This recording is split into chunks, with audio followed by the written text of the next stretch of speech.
Kemudian buku ini di antara yang mungkin tidak atau belum antum temukan di kitab-kitab yang lain, itu juga akan dilengkapi dengan QR video. Jadi nanti kan di sini kan ada pembahasan tentang makharijul huruf. Makharijul huruf ini kami insya Allah akan berusaha menyajikan kepada antum bagaimana syekh sendiri yang mengucapkannya. Misalnya ya, di antara huruf-huruf yang kita itu sering sekali atau belajarnya itu lama sekali untuk sampai benar, itu misalnya huruf-huruf shafir.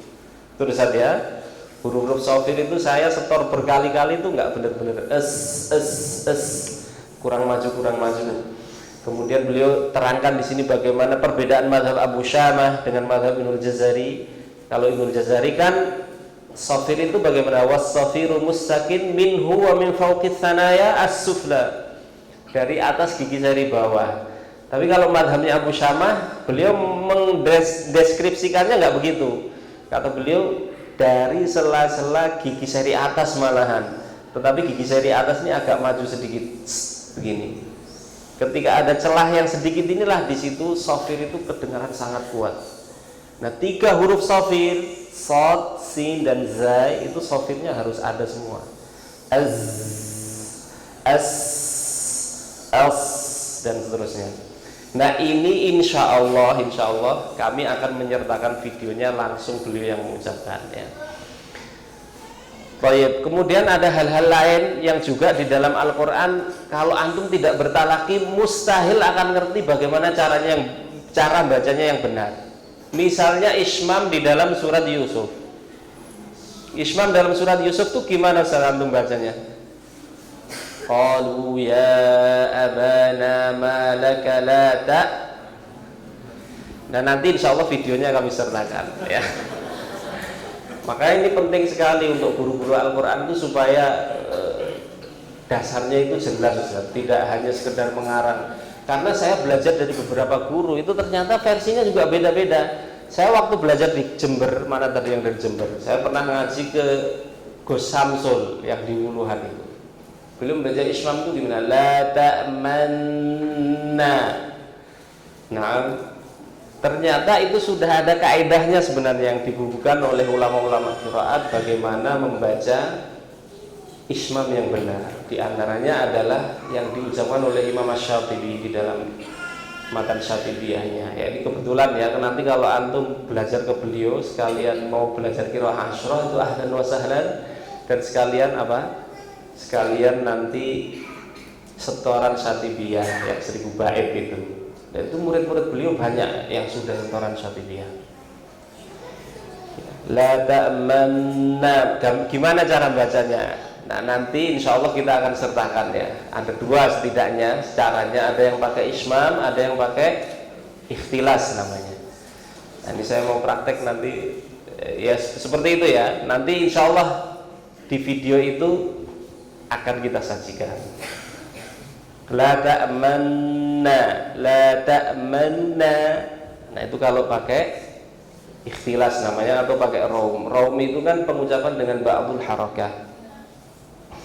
Baik, hal lain yang juga antum bisa temukan di dalam buku ini. Jadi buku ini insya Allah akan membahas ilmu-ilmu tajwid sesuai urutan pembahasan yang ada di dalam matan Jazari. Kalau matan Jazari antum lihat diawali dengan makharijul huruf, sifatul huruf, kemudian at-tajwid, kemudian beberapa tambihat dan sebagainya. Di sini pun insya Allah juga akan dibahas dengan cara yang sama. Cuman beliau tidak menyertakan bait-baitnya kecuali fi maudhi'il istishhad faqat, untuk ketika itu diperlukan saja. Tapi secara metodologi sama persis. Sehingga dengan mempelajari buku ini, insya Allah antum sudah ngerti isi daripada matan Jazari itu secara global ya. Di antara hal yang baru di sini tentang pembahasan tentang masalah basmalah. Bismillahirrahmanirrahim. Jadi masalah ta'awud dibahas sendiri, basmalah dibahas sendiri. Bismillahirrahmanirrahim itu kapan kita baca? Dan bagaimana cara membacanya ketika ada di antara 2 surat? Ada 4 wajah atau 4 cara yang semuanya boleh, nanti antum bisa temukan di sana. Kemudian yang mungkin juga antum tidak akan menemukan di tempat lain adalah bagaimana kalau antum mengawali di tengah surat. Apakah perlu basmalah atau tidak? Perlu basmalah enggak, Ustaz? A'udzubillahi minasyaitonir rajim. Innal ladzina kafaru sawa'un 'alaihim a'anzartahum, atau a'udzubillahi minasyaitonir rajim. Bismillahirrahmanirrahim. Ya ayyuhan nasu u'budu. Perlu basmalah atau tidak? Wa fil ajza'i khayyara man tala, kata Imam Syatibi. Di pertengahan surat ada pilihan, boleh pakai basmalah, boleh tidak. Cuman kata Syekh Mahir, kalau antum mengawali pada ayat-ayat yang di situ ada dhamir Allah, dhamir yang kembalinya kepada Allah, yufaddal, sebaiknya antum awali dengan basmalah. Contohnya gimana, Ustaz? Ilaihi yuraddu ilmus sa'ah. Ilaihi yuraddu ilmus sa'ah. Kalau antum mau mengawali dari situ, sebaiknya antum mengawali dengan basmalah. Kenapa? Karena orang Arab itu ketika menyebut suatu dhamir itu biasanya ya'udu ila aqrabi madhkur, kembali kepada yang disebut paling dekat. Maka kalau antum bacanya a'udzubillahi minasyaitonir rajim, ilaihi yuraddu ilmus sa'ah, nah, ini akan mengesankan makna yang tidak baik, ya. Maka di sini yufaddal, ahsannya antum tetap menggunakan basmalah, ya. Ini diantara yang dibahas di sini.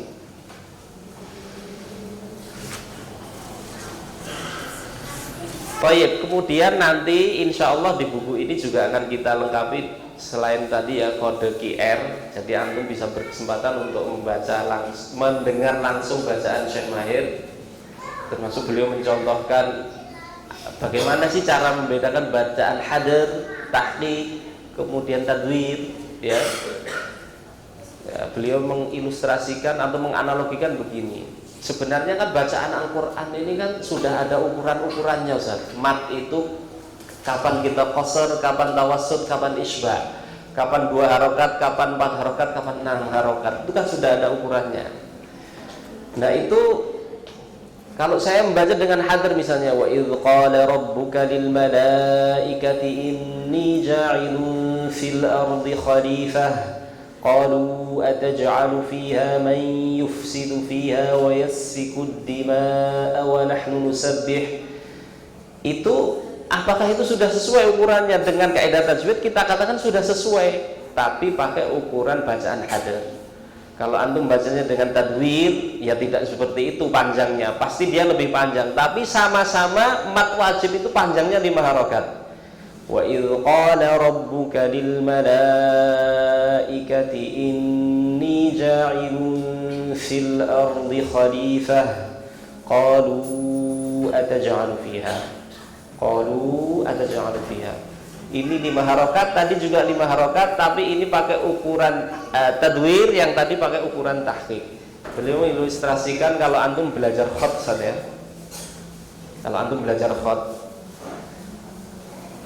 berapa panjang huruf alif, Ustaz? Huruf alif itu ukurannya berapa panjangnya? Ada yang tahu? Huruf alif itu ukuran panjangnya adalah 5 titik. Jadi ini alif ya, alif.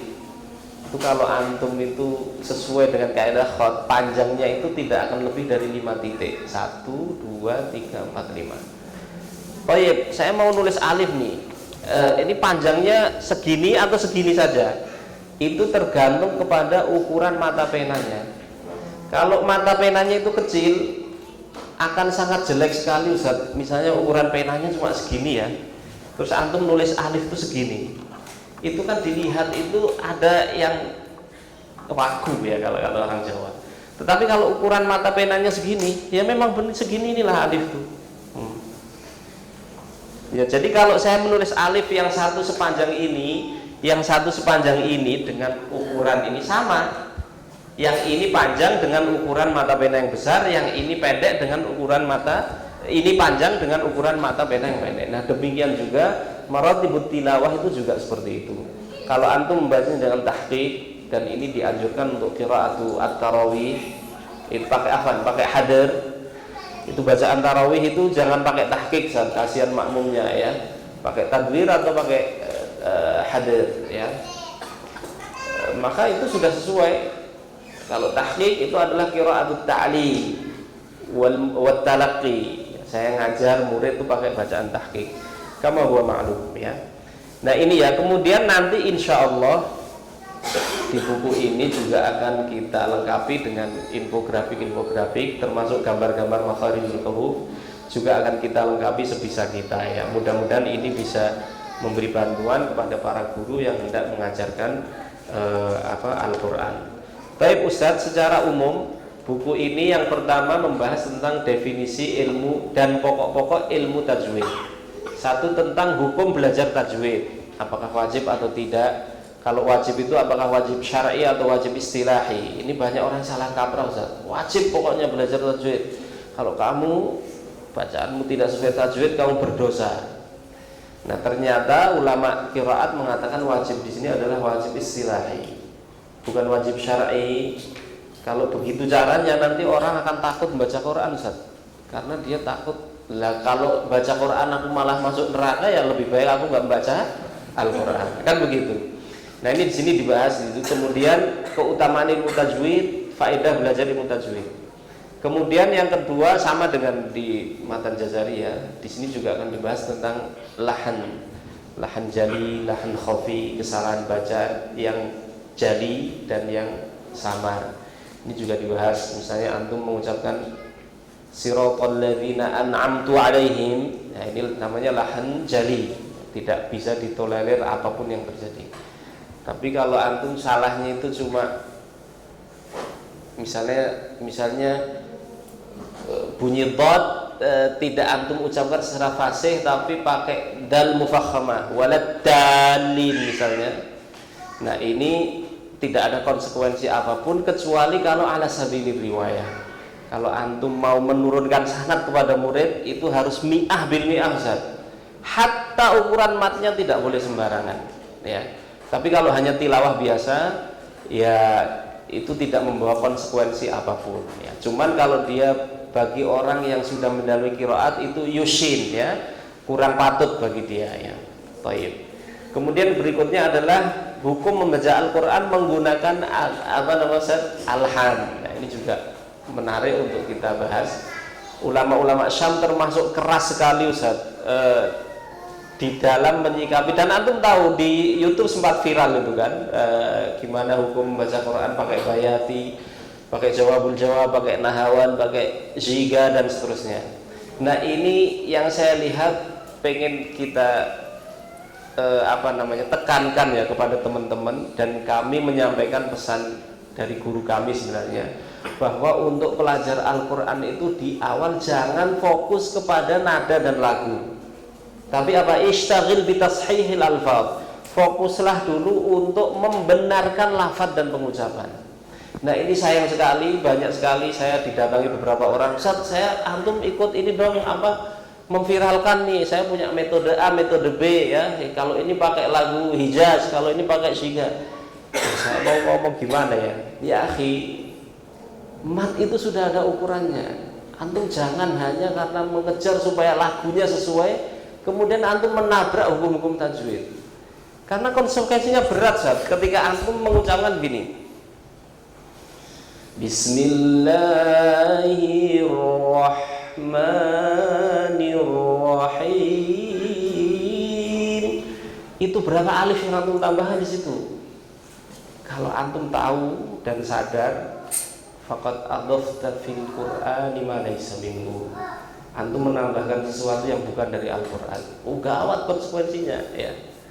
Oleh karena itu antum jangan heran kalau Dr. Aiman Suwaid itu sangat keras sekali ya qaul beliau tentang masalah alhan ini.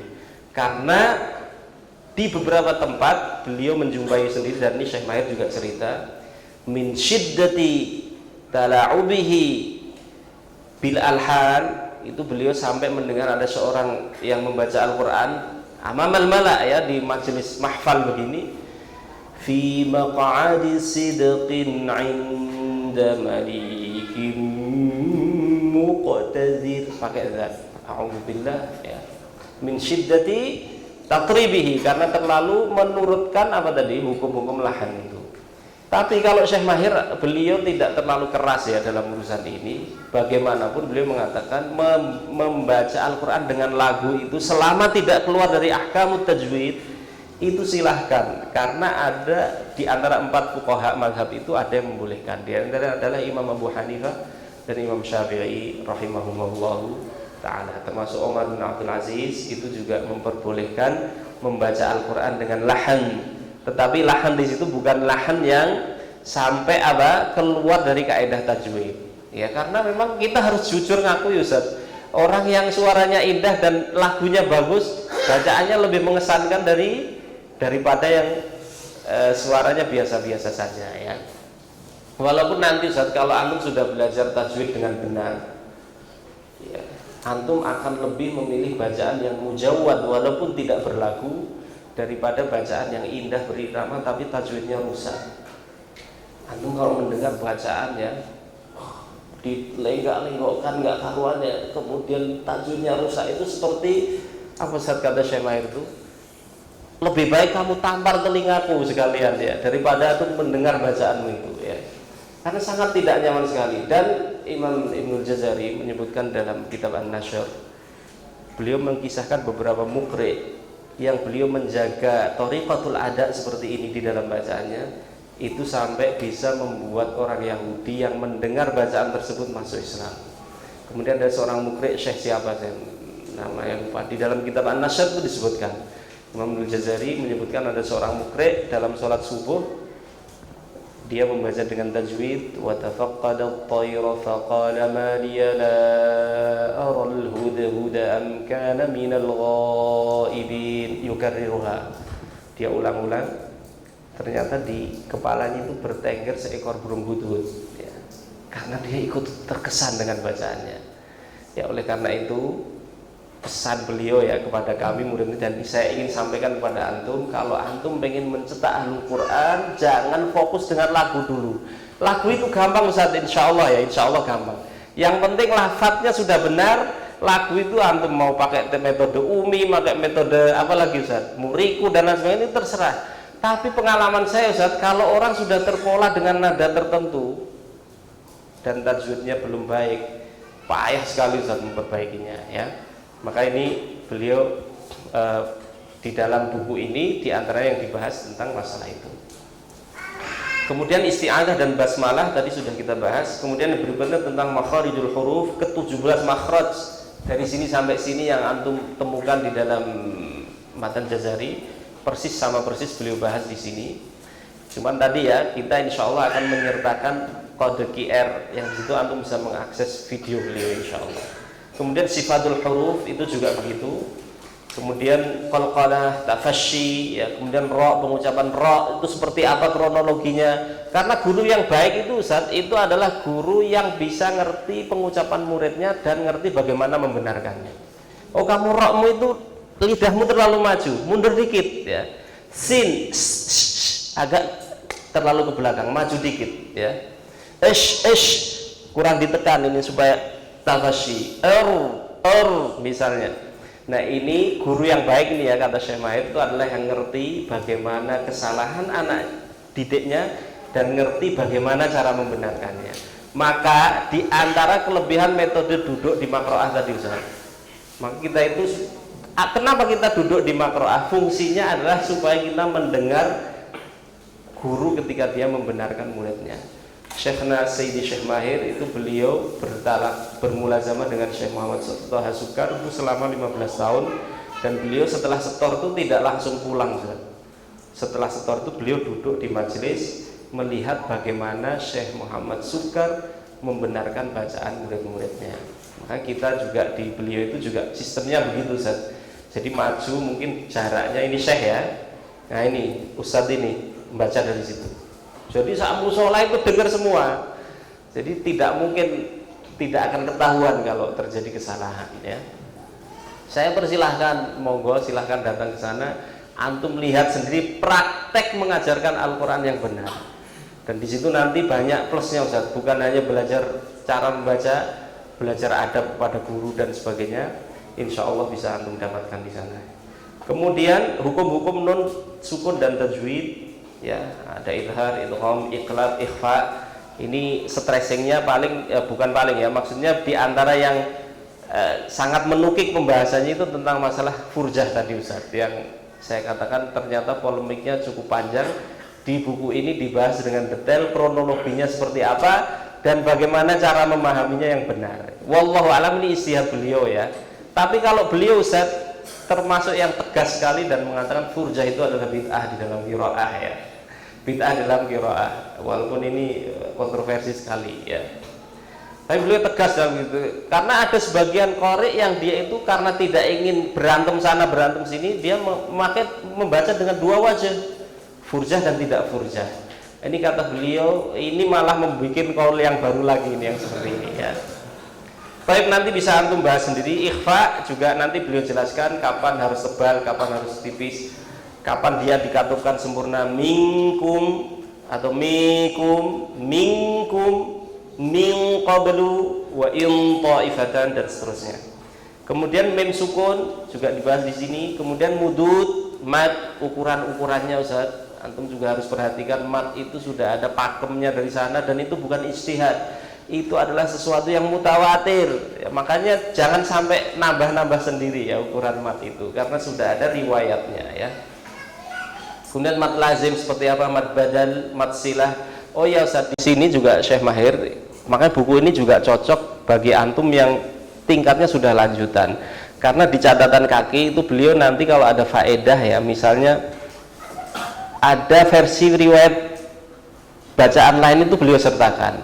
Misalnya mad badal itu kalau jumhur qurra kan membacanya 2 harokat ya Ustaz ya, man amana. Tapi kalau riwayatnya Imam Warsh kan dia bisa tul, bisa tawassut, bisa qasar. Mana ya dan seterusnya. Dan faedah-faedah lain ya yang tidak bisa saya sebutkan satu persatu. Ahkamur ra juga begitu. Ra, nah, ini nanti insya Allah juga akan kita sertakan videonya ya. Saya dulu sampai berminggu-minggu untuk membenarkan huruf Bismillahirrahmanirrahim. Syadidir ra, mesti begitu. Kata beliau terlalu cepat ra'mu itu ya. Nah ini ternyata memang seperti itu intinya, bahwa untuk mencapai derajat itqan itu memang perlu riyadhatu wa laysa bainahu wa baina tarkihi illa riyadhatu mri'in bi faqihi. Kemudian wakaf dan ibtida Ustaz ini juga tidak kalah penting ya. Jadi Syekh Mahir mengatakan termasuk yang beliau sayangkan ya, banyak sekali kita temukan ustadz-ustadz yang bacaan Qur'annya itu secara tajwid sudah qualified Ustaz, bagus mi'ah bin mi'ah, tetapi karena dia nggak paham bahasa Arab Ustaz, Masya Allah wakaf ibtidanya berantakan. Dan ini juga saya sering dengar hatta di ma'had tahfidz yang besar. Nah oleh karena itu termasuk bab yang sangat perlu sekali dikuasai oleh seorang guru Al-Quran. Kapan antum berhenti dan dari mana antum memulai? Makanya nanti ada wakaf qabih, wakaf ada wakaf ikhtiyari, ikhtibari, kemudian apa? Idtirari. Kemudian yang beliau tambahkan di sini yang mungkin tidak ada di kitab tajwid yang lain adalah apa? Wakaf intidhari namanya. Apa wakaf intidhari Ustaz? Itu wakaf yang digunakan bagi mereka yang menjamak qiraat. Nah, kalau antum mau lihat contohnya nanti bisa datang ke sana ya. Orang yang menyetorkan qiraat itu, wah saya dulu pertama lihat itu, wah ini kayaknya ilmu yang tidak akan bakal sanggup saya kuasai, karena setor setengah halaman itu bisa 1/4 jam Ustaz. Diulang-ulang. Nah pengulangan ini berhentinya tidak selalu mura'atul makna, tidak selalu memperhatikan makna. Yang penting tidak mengandung makna qabih, itu dibenarkan. Misalnya apa ya, saya nggak berani beri contoh ya, tapi karena saya belum setor qiraat, tetapi ini termasuk wakaf yang mu'tabar ya. Kemudian ibtida juga begitu. Ibtida, oleh karena itu beliau bercerita, kami di Syam itu tidak berani memberikan sanad kepada murid yang dia tidak paham bahasa Arab. Makanya antum kalau sudah menguasai tajwid dengan benar, baik makhraj dan sifatnya dan ahkam tajwid, tugas selanjutnya adalah memahami bahasa Arab walau mujmalan, walaupun secara global. Karena itu akan sangat membantu sekali di dalam nanti menentukan di mana antum berhenti dan dari mana antum memulai, ya. Kemudian di sini akan dibahas juga tentang masalah saktah, as-sakat, ma aghna anni maliyah halaka. Gimana antum bacanya Ustaz? Pakai dua wajah ya, bisa dengan idgham halaka anni maliyah halaka, atau haknya yang pertama antum idharkan. Kalau idhar berarti harus pakai sakat latifah. Nah, ini yang pas nanti kita akan sertakan videonya insyaallah. Kemudian apakah sakat itu ada durasinya? Ternyata tidak. Dia memang diukur berdasarkan talaki saja. Kallabal rona atau kallabal rona, ya, sebagian orang mencoba pakai ini ya, kallabal rona begitu ya. Ternyata ini semua tidak ada dasarnya. Yang dijadikan patokan itu adalah talaqi bil musyafahah. Kemudian pembahasan tentang wakaf di akhir kata. Jadi berhenti di akhir kata ini kalau untuk guru tajwid penting untuk diketahui. Yaitu wakaf itu bisa dengan sukun, bisa dengan raum, bisa dengan ismam. Raum itu mengucapkan sebagian harakah. Maliki yaumiddini, maliki yaumiddini. Ya, cuma sepertiga harokat, dan itu mu'tabar. Apa saja hukum-hukum yang akan muncul kalau kita wakaf dengan raum akan dibahas di sini. Termasuk ketika berhenti dengan ismam. Ismam itu kan memanyunkan bibir tanpa bunyi. Jadi patokan ismam itu kalau orang buta dia tidak akan tahu kalau itu ismam. Dia hanya bisa diketahui oleh orang yang melihat. Nasta'in. Kalau orang buta nggak akan ngerti kalau itu ismam. Kalau antum berhenti di al-haqq pakai ismam bagaimana? Al-haqq begitu. Ya, nanti insya Allah akan dijelaskan oleh beliau. Itu kok ada tuh Ustaz? Ya memang ada. Apa sih Ustaz faedahnya? Di antara faedahnya itu adalah agar antum tahu apa harokat terakhir dari kata tersebut. Terutama kalau nanti antum mengambil qiraat ya. Kun fayakunu atau kun fayakuna. Qiraatan Imam Hamzah membacanya fayakuna. Sahih kan Ustaz? Sehingga dengan menggunakan raum ini akan diketahui apakah itu berharokat dhammah atau fathah atau yang lainnya. Kemudian tentang al-alifat as-saba ini juga dibahas. Salsabila, ata'ana Allah wa ata'ana Rasula. Ini ada 7 tempat di dalam Al-Quran, dan ini akan dijelaskan bagaimana cara membacanya kalau berhenti dan bagaimana caranya kalau disambung dengan kata setelahnya. Kemudian hamzah wasal ini juga penting Ustaz. Alladzi tumina, kalau antum mengawali dari utumina bagaimana caranya? Dan ini akan banyak sekali antum temukan di Quran hamzah-hamzah wasal seperti ini. Hamzah qat'i juga demikian. Kemudian nanti ada pembahasan tentang maqtu' dan mausul, termasuk pembahasan tentang ta'at yang ada di matan Jazari itu juga dibahas di dalam buku ini. Wa rahmatuz zukhrufi bitazabarah dan seterusnya. Itu sub global gambaran pembahasan inti dari buku ini. Kemudian di bab penutup nanti beliau akan membahas tentang hukum sujud tilawah dan cara pelaksanaannya. Sujud tilawah ada berapa tempat? Ya, ada 14 tempat atau 13 tempat atau 11 tempat. Khilaf bainal fuqaha, kita mau pakai yang mana? Kemudian tata caranya seperti apa? Kalau yang kita praktekkan, dan ini mu'tabar fil madhab Syafi'i, dan kalau antum baca di kitab At-Tibyan ini juga dijelaskan. Sujud tilawah itu ya pakai takbiratul ihram, syaratnya seperti syarat ketika sholat, sujud kemudian bangun kemudian salam. Itu kalau di luar sholat ya. Kalau di dalam sholat ya takbir begitu saja. Kemudian nah ini juga yang penting Ustaz, tentang takbir inda khatmil Quran, takbir ketika hatam Al-Quran Ustaz. Mungkin tidak banyak dari antum yang pernah mendengar tata cara seperti ini. Ternyata takbir di dalam qiraatul Quran menjelang hatam ya, itu riwayatnya adalah mutawatir fi qiraati ahli Makkah bi riwayatil Bazzi. Jadi ahlu Makkah itu kalau menghatamkan Al-Quran itu kalau sudah sampai surat Ad-Duha itu menggunakan takbir. Dan ini juga dianjurkan kalau kita menghatamkan menggunakan qiraat imam-imam yang lain. Nah, ini akan dijelaskan detail di sini sumbernya dari mana. Karena terus terang Ustaz, sebenarnya takbir menjelang khatam ini, saya waktu belajar atau tahfidz Quran di Jember itu orang-orang teman-teman kita di Nahdliyin sudah mempraktekannya. Dan sayang sekali waktu itu saya agak sinis ya dan mengatakan ini bid'ah ini. Dari mana sumbernya?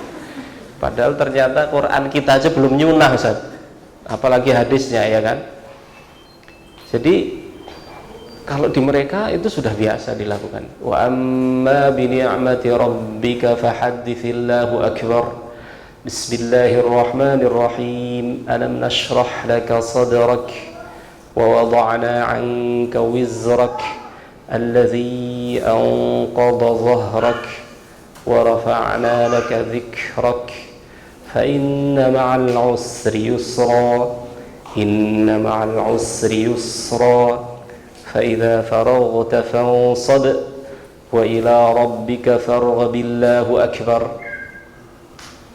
Nah, nanti insya Allah akan kita sertakan tilawahnya Syekh Muhammad Thaha Sukar, yang beliau membaca takbir itu bukan hanya ketika tilawah biasa Ustaz, ketika ngimami beliau juga menggunakan takbir. Jadi ngimami kalau sudah sampai surat Al-Duha sampai surat Al-Ma'un diakhiri dengan takbir, Al-Kautsar sampai An-Nas itu ditambah takbir, tahlil dan tahmid ya. Jangan bilang bid'ah Ustaz ya. Kita yang belum tahu ya. Dan itu antum bisa lacak di kitab An-Nashr. Di kitab An-Nashr yang merupakan sahih Bukhari-nya Ahlul Quran, itu dijelaskan di sana riwayat-riwayatnya berasal dari mana ya. Baik, kemudian diakhiri dengan adab-adab membaca Al-Quranul Karim. Ini banyak diambil dari kitab At-Tibyan. Jadi di antara yang dianjurkan oleh Syekh Mahir, setiap muslim sebaiknya membaca kitab At-Tibyan Ustaz. Karena di situ ada adab-adab terhadap Al-Quran yang wajib diketahui oleh setiap muslim, apalagi guru Al-Quran. Ya, di antara yang la yang bagi fi'luhu, yang tidak pantas dilakukan oleh guru Al-Quran itu apa? Nyimak sambil nyambi Ustaz. Antum nyimak murid sambil buka WA itu tidak pantas sekali Ustaz ya. Atau dan lain sebagainya. Bahkan saya dengar di salah satu ma'had di Jawa Timur itu, nasallallahu al-afiyah, saya nggak sebut ya namanya ya, ini ada cerita masa nyimak santrinya sambil nonton drakor coba ya. Nah, ini kan offset sekali ya. Makanya ini antum harus perhatikan, itu kalam Allah Ustaz. Antum harus memberikan atensi yang sepenuh-penuhnya ya. Ada pada menjawab Quran ini banyak diambil dari kitab At-Tibyan. Makanya antum kalau datang ke majelis beliau nggak ada cerita nyimak kok sambil buka WA, itu sesuatu yang sangat tabu sekali ya. Nah, inilah Ustaz beberapa ringkasan yang bisa saya sampaikan terkait dengan buku ini. Mudah-mudahan bisa segera kita terbitkan, dan mudah-mudahan ini bisa menjadi sumbangsih kami untuk pertajwidan di negeri yang kita cintai ini. Dan kami sebagai murid-murid beliau ini hendak ikut mewujudkan apa yang beliau cita-citakan. Beliau ingin menemui ajal dalam keadaan rayatul Quran ya. Panji amanah Al-Quran ini sudah disambut oleh aidi aminah, tangan-tangan yang amanah, yang menganggap bahwa bacaan Al-Quran itu adalah amanah ya, bukan objek yang bisa digunakan untuk memenuhi kepentingan-kepentingan yang tersembunyi. Aku qauli hadza wa astaghfirullah li wa lakum. Mohon maaf kalau terlalu berpanjang lebar. Saya kembalikan kepada pembawa acara. Wassalamualaikum warahmatullahi wabarakatuh. Waalaikumsalam warahmatullahi wabarakatuh.